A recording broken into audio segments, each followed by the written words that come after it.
Word, I'm gonna say the word. In the beginning was the Word. Word. Was the Word. From the studios of KJZZ in Phoenix, Arizona, welcome to Word, a podcast about literature. Here's your host, Tom Maxedon. Coming up on this episode of Word, it's Halloween, and we'll take a deep dive into the franchise, which has been responsible for many costume choices. Oh yeah, and huge box office returns as well. What we should be doing is starting our own studio. We still have the rights to a lot of these characters like Iron Man, Captain America, Thor. Plus, NPR's Morning Edition co-host Steve Inskeep has a new biography about President Abraham Lincoln, which explores his attempts to maintain union in a deeply divided country.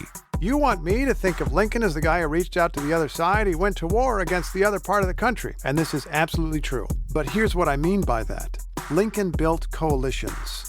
But first, what would Halloween be without a little magic? As in Earvin Magic Johnson. The Los Angeles Lakers All-Star is the subject of a new biography by Roland Lazenby. It's simply titled Magic. Lazenby has written many books about basketball, including a definitive biography of Michael Jordan. But what launched his career writing about the sport? I was a high school coach, a varsity head coach at age 24, and I was diagnosed with a brain aneurysm. And it made me realize I dabbled in writing a little bit, but I wanted to be a writer. Why waste my time, Yeah. And so fortunately, I did not have an aneurysm, but I did set out to work on being a writer. My father would later die. He was a huge basketball fan. I enjoyed football more. I played a lot of pickup basketball. I even played a year of college football.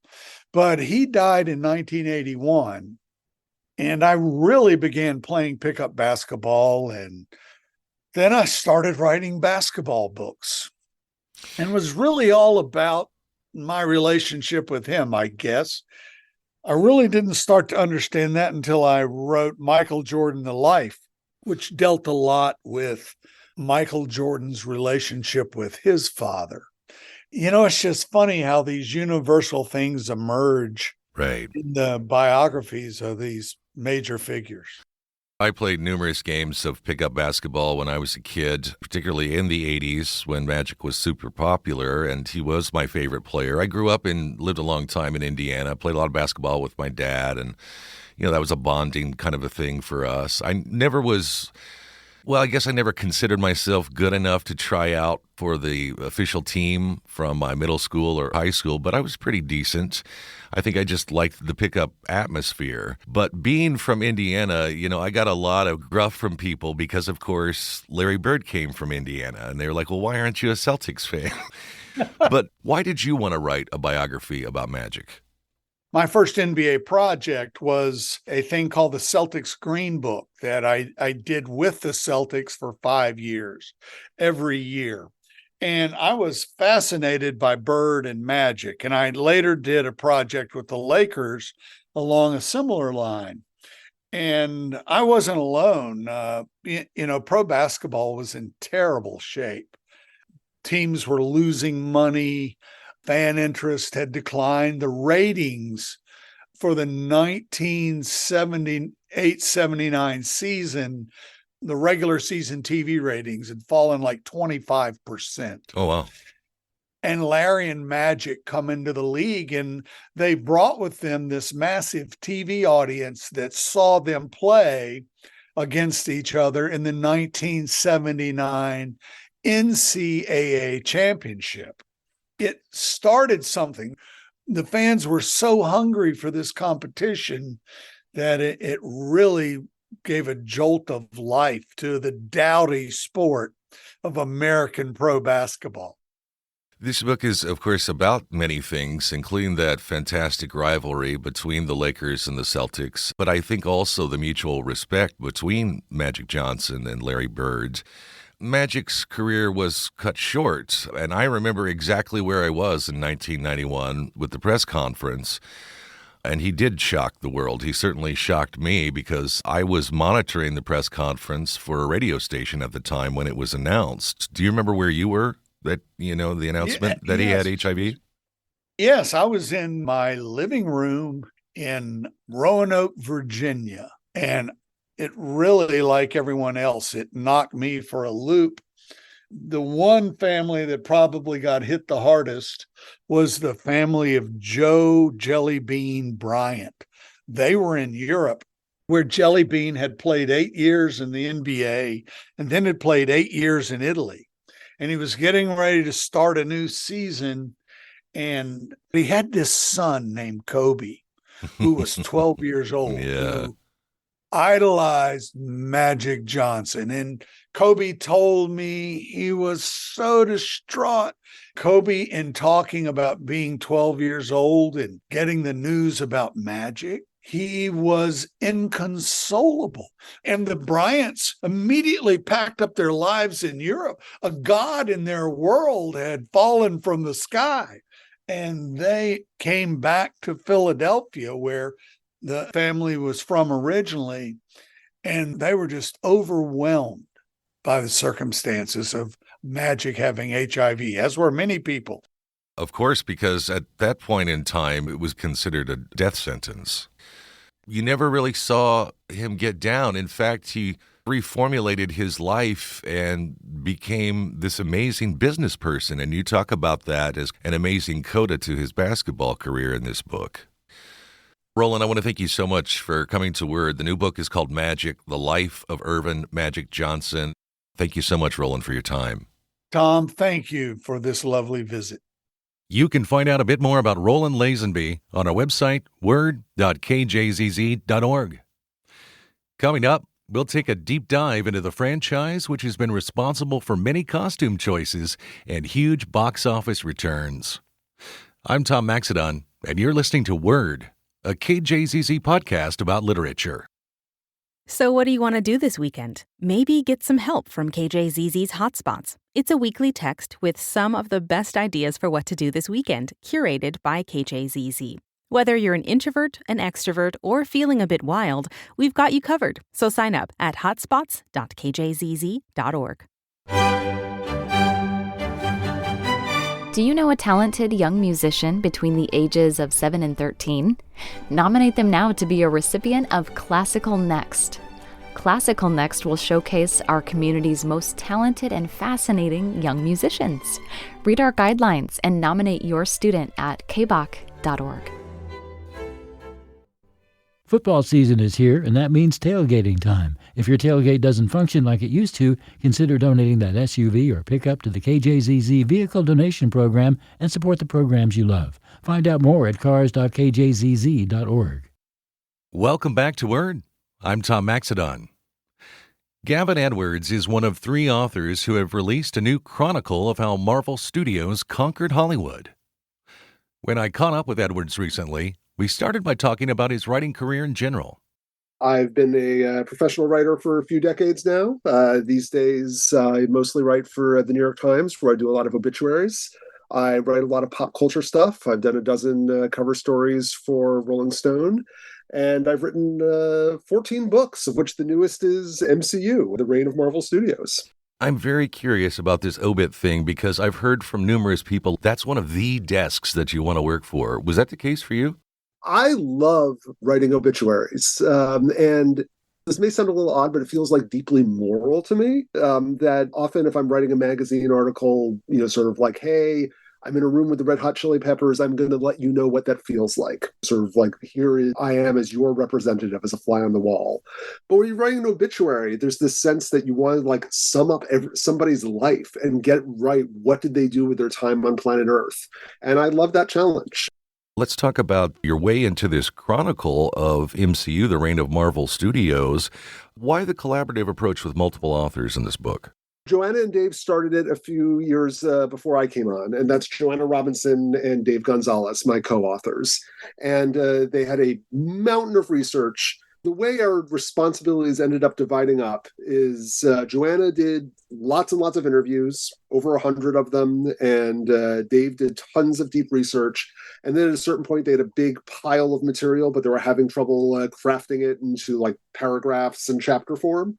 At which point they gave me a call. They said, well, writing books is hard, but Gavin has written many books. And then I came in, and it was wonderful for me, both because they had so much great material and because often writing a book is the process of quietly going insane in a room by yourself. And in this case, like, hey, smart people to get on a Zoom call with.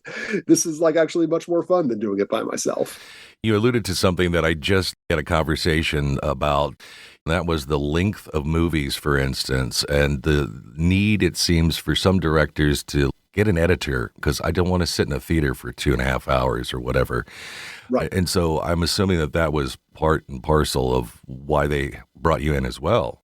I mean, one of my superpowers is I can take any piece of writing and make it shorter. And so there was a lot of like give and take where, say, I would be reading their notes and there would be a reference in passing, say, to James Cameron almost directed a Spider-Man movie. And I'd email Dave and say, that seems fascinating. Can you send me material on that?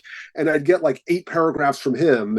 And then I'd sort of like, whatever parts I was most interested in, I figured readers are most interested in as well. And so that ends up becoming a relatively concise, maybe 3 or 4 paragraphs.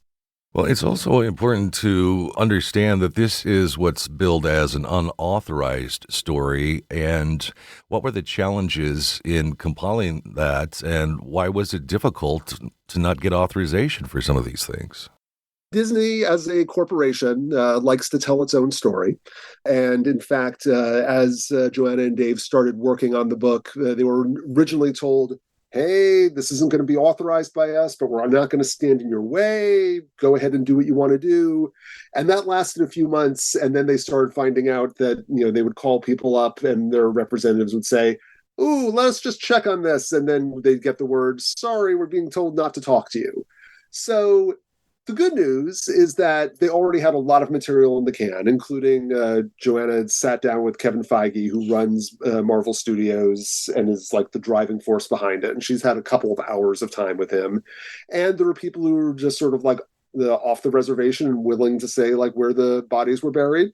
She got a lot of access to people in the early days of the pandemic. There were all these people who might have not been available otherwise, but they were home by themselves. They were bored. They wanted somebody to talk to. And, like, here's Joanna on the phone. So she ended up getting a lot of material that way. Marvel was a waning toy maker not even 20 years ago. When did their climb to becoming a dominant studio really begin? Marvel was in and out of bankruptcy for a couple of years, and Ike Perlmutter around 2004 runs a division of Marvel called Toy Biz, and he somehow engineers a deal where rather than getting the whole Marvel Enterprises sold off for spare parts, he says, let Toy Biz absorb it. And so the smaller division took over the whole enterprise. And then their deal for a while was their approach to making movies is we have these very popular characters. We'll license them out like Spider-Man and X-Men, and we'll get sort of a small fee from that, but we'll also make more money on toys because we'll be able to sell more Spider-Man and X-Men toys. Around 2006, this guy, David Maisel, has lunch with Ike Perlmutter, and Maisel successfully pitches him on saying, you're leaving all this money on the table. What we should be doing is starting our own studio. We still have the rights to a lot of these characters like Iron Man, Captain America, Thor. And if we do that, then you'll not only have the toys that come out of it, but all of the money will be coming directly to the bottom line. The key was that Ike Perlmutter did not want to spend a dime to make this happen.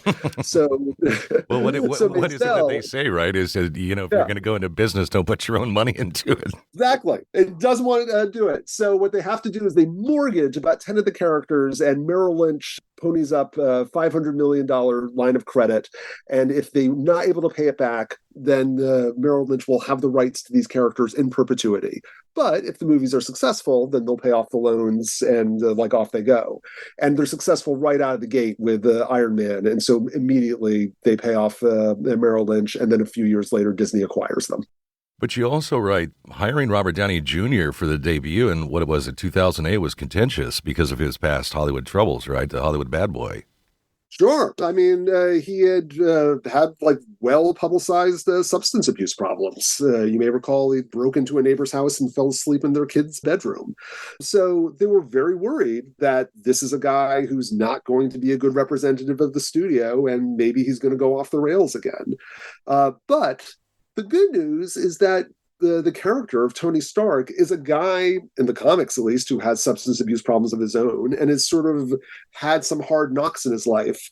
And so it is the perfect visual shorthand that Robert Downey Jr., like you see him on screen, you're like, oh, it's that guy. I get it. He's glib and he's charming, but he's like been through some hard times. So Jon Favreau, the director, fought very, very hard for him and had him do a screen test where he exhibited, sort of like all of his native charm.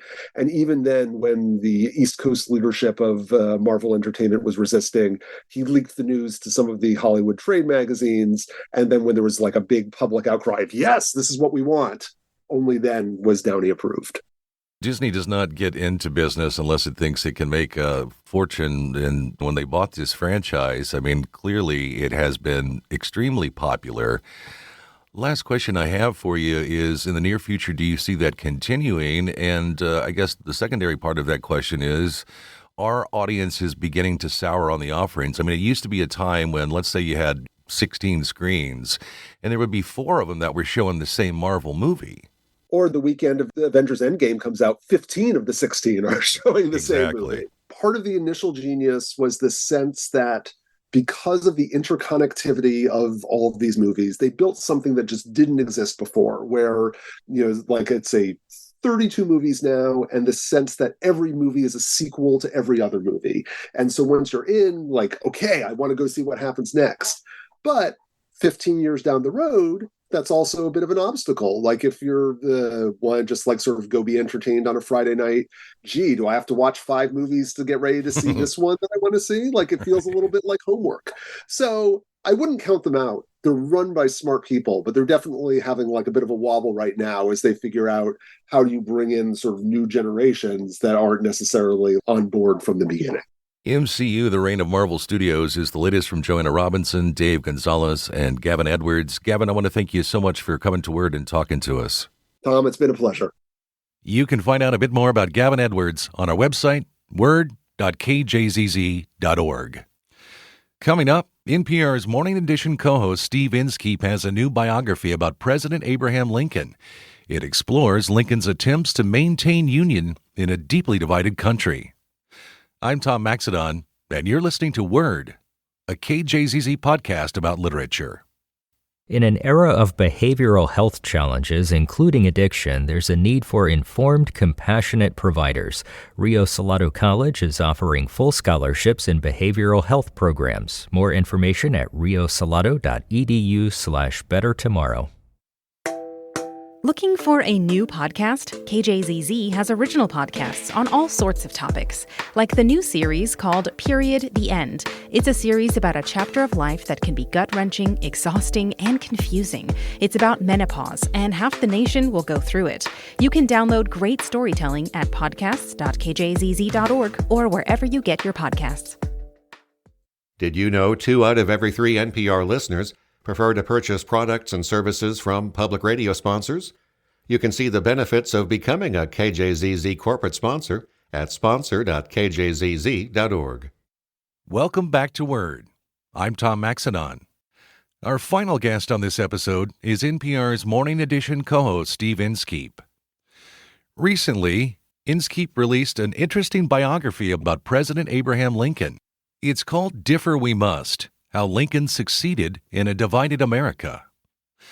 When I sat down with Steve recently to talk about the book, I asked him firstly, why a book about Lincoln now? I have always been interested in history. I've loved reading it as a kid. I have a memory of my grandparents taking me in their RV to look at the Gettysburg battlefield. We drove from Indiana across to Gettysburg. I've always loved history.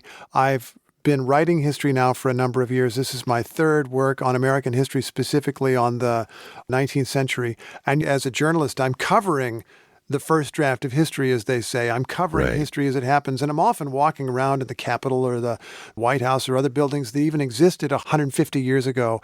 And so I get to go back into the past and find some of our predecessors, or in some cases our ancestors, dealing with many of the same situations on the same ground and even in the same buildings. And so it's a cool thing to do. The title, Differ We Must, How Lincoln Succeeded in a Divided America, was taken from a letter that Lincoln wrote to his best friend, who was a Kentucky slave owner. And I wonder if you can tell us a bit more about that friendship, but also the content of that particular correspondence. Yeah, I think it gets to the essence of the book, which is Lincoln's face-to-face meetings with people who disagreed with him, who differed with him, including many who disagreed with him about slavery, who thought that he was not radical enough, or that he was far too radical, or they were just totally on the other side. Joshua Speed was the best friend of Lincoln's life. He'd been born in Kentucky, just as Lincoln was. But unlike Lincoln, who grew up very poor, he'd grown up in a very wealthy family, and Joshua's father owned, by the time of his death, I believe about 57 enslaved people who worked a hemp farm outside Louisville, Kentucky. And that was Joshua Speed's upbringing. Now, when both men were living in the free state of Illinois, they became best friends, Speed and Lincoln. And by the 1850s, when slavery was the central crisis, the central issue facing the country, Lincoln wrote his friend a letter. And it's clear they disagree about slavery. Speed agrees in the abstract that slavery is bad, but in Lincoln's opinion is not serious about this, is not politically serious about voting in a way that would change anything. And so Lincoln tells him he's wrong, but then he says, if for this you and I must differ, differ we must. Effectively saying philosophically, okay, I get that we're going to disagree about this, but then he signs the letter, your friend forever. And the important coda to that little story, in my view, is that Lincoln kept touch with this guy he disagreed with, didn't shun or ostracize the guy, and when the Civil War came and Lincoln was president, he got some use out of him. Joshua Speed remained loyal to the Union and helped keep the slave state of Kentucky in the Union in the early months of the war. I think it's such a great way that you've positioned this book and all of the disagreements that you talk about. Lincoln disagreed with many fellow politicians, his own advisors, generals even, and you examine some of those disagreements in 16 particular incidents. How did you make your choices? Thank you. It was hard, and in fact, there are entire chapters that I wrote that I cut out of the book. There are 2 or 3 chapters at least that are gone because I wanted to shave this down to specific encounters that told me something about Lincoln and told me something about his life. And also by narrowing the focus, I felt that I was able to expose things that were new or at least not very commonly known. Some of the characters in here are very famous. Some of them are extremely obscure, but there's enough information about their meeting with Lincoln and how they differed in background or in opinion or just total disagreement.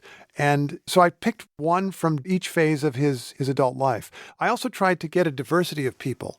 One of my notions was that I could explore and illuminate the diversity of America in this period where white men made virtually all the decisions. Right. But it was a diverse country then, just as it is now. So I wanted to hear from other people. And so there are several people of color among the 16. There are several women among the 16. Even among the white men, there are people from very upper-class backgrounds, lower-class backgrounds, different parts of the country, different perspectives, men who are in favor of slavery, men who are radically against slavery. And so I hope in the course of the book you get a feel for America then and almost by reflection now. Right, because at the same time, his engagement did not prevent secession and a bloody civil war, but you think that there's lessons that can be drawn from his just desire to engage. Yeah, and this is a distinction that I'm glad you asked about. It gives me an opportunity to talk about it. There's kind of a social media reaction to this book, which is totally understandable, and maybe somebody listening is having it. You want me to think of Lincoln as the guy who reached out to the other side? He went to war against the other part of the country. And this is absolutely true. But here's what I mean by that. Lincoln built coalitions. His goal was not to persuade everybody, because that's not possible. His goal was not necessarily even to change a lot of people's minds, but he wanted to find people who had enough to agree on that they could form a political majority. He worked before the Civil War and before his election as president to help build an anti-slavery coalition, which was really hard because there was a lot of racism in this country and a lot of mixed opinions about slavery, even among people who thought it was generally wrong. And it was an overwhelmingly white male electorate. He helped to build an anti-slavery coalition. And then when war came, he was not your guy who would say, I favor peace at any price.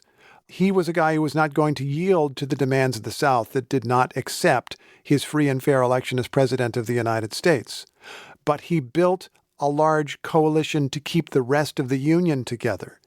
And that coalition was, again, a majority. It outnumbered the other side. And that majority formed a numerical advantage on the battlefield, which is why the Union won the Civil War. So he's not a can't-we-all-get-along guy. He's shrewder and edgier than that. But he's working all the time in this book to try to bring people together for a common cause. NPR's Steve Inskeep is author of Differ We Must, How Lincoln Succeeded in a Divided America, which is out now. You hear most frequently as part of Morning Edition from 5 to 9 a.m. weekdays here on KJZZ. Steve, just from one former Hoosier to another, thanks for this exhaustively researched book, and thanks so much for talking to us a bit. Wow, but you're never a former. Once a Hoosier, always. Exactly. It's like they say about the Marines. There's no such thing as a former Marine. Thank you so much, Steve. I appreciate your time. I'm glad to do it. Thank you. You can find out a bit more about NPR's Morning Edition co-host Steve Inskeep on our website, word.kjzz.org. You can also listen to Morning Edition with Steve and KJZZ's Phil Latzman weekday mornings from 5 to 9 at kjzz.org, the free KJZZ mobile app, or 91.5 FM. We're back with another episode of Word on November 14th. In the meantime, you can follow Word on KJZZ's social media, and don't forget to enter our literary-themed Halloween costume contest with prizes in both kids and adults categories. Episodes are available on multiple platforms, including the NPR pod feed and now YouTube. I'm Tom Maxedon, and thanks so much for listening to Word. Word. Word. Word. Was the word. Thanks for listening to Word, a KJZZ podcast about literature. You can find all episodes online at word.kjzz.org or wherever you get your podcasts.